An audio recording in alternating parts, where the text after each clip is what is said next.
So I mean, I guess the fat comes in where you can look at it, you can apply this idea of fat, which is really... What does that mean? Yeah, I want to ask. Fat means there are 3 great ways to remember. You can keep us hooked to a scene or an act. Keep us watching. Or a whole story. Yeah. And that's that fat is fear or aggravation or temptation.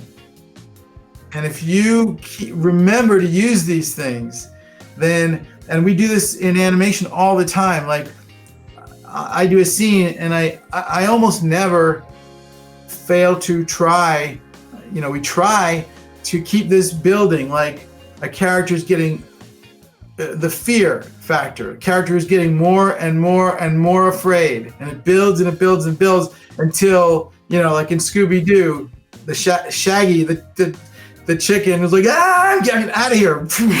Aggravation is really right for comedy. It's maybe the best one for comedy, because aggravation automatically means, look, nobody's going to die here. You're just going to get really annoyed.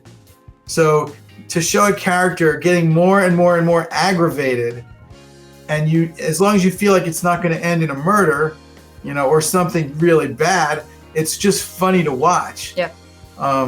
Yeah. And so that you can keep people hooked that way. Mm-hmm. Like, what are they going to do? They're going to get so aggravated. They're going to burst. They're going to embarrass themselves. They're going to, do something most likely funny. Mm-hmm. But the last one is temptation.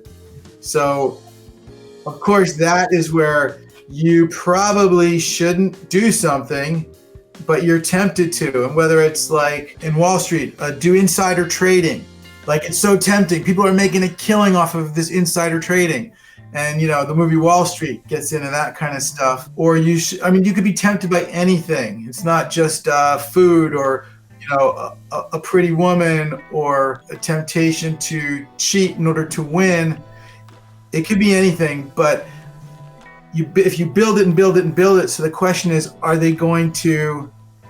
is their willpower going to break? Mm-hmm. That's a great way to keep people watching. Like, are they going to break? Are they going to break?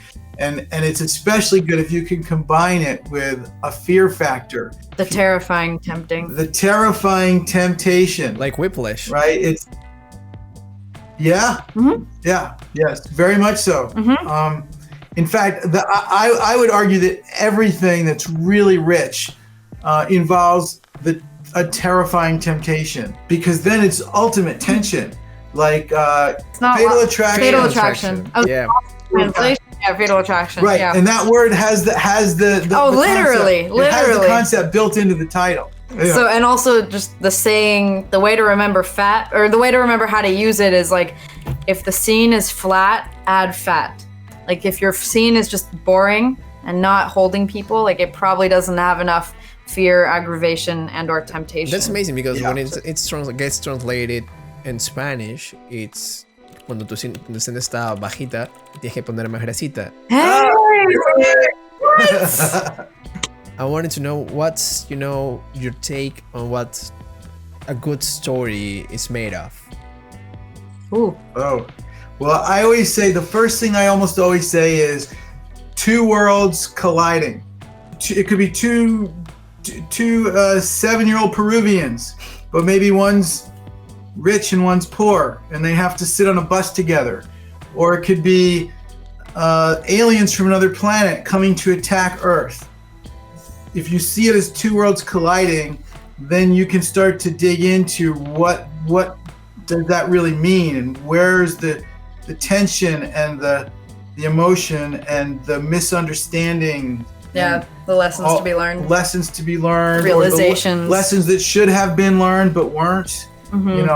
All of that is, I think... assumptions to be unlearned. Assumptions to be unlearned. Once you do that, you can actually start to build a story that makes you ask the right questions. I'm glad you sort of framed it that way, because I wrote a few questions that grow out of that, and it helps you understand, it helps you get to what kind of story you really want to tell. If you have 2 worlds colliding, first question is your main character, well, he's going to start, or she's going to start more in one world than the other.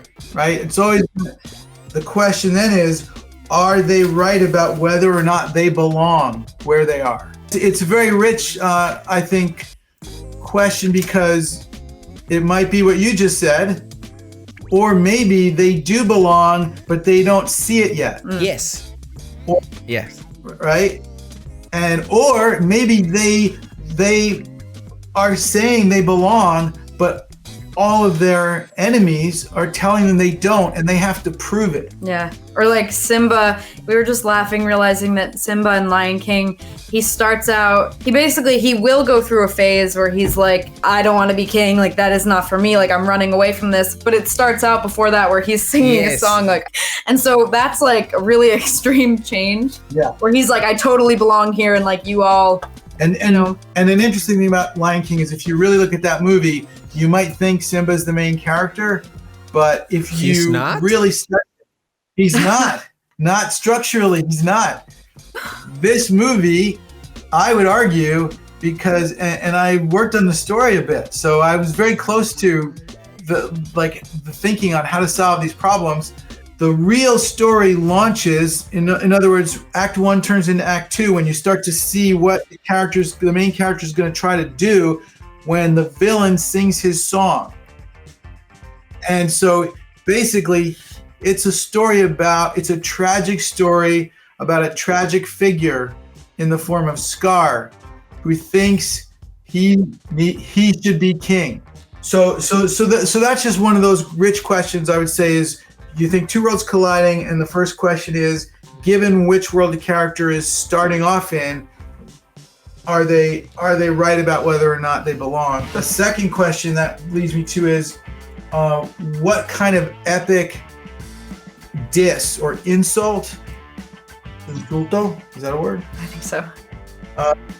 Yeah, kicks their mission into gear. I guess que empieza el objeto para el cuento.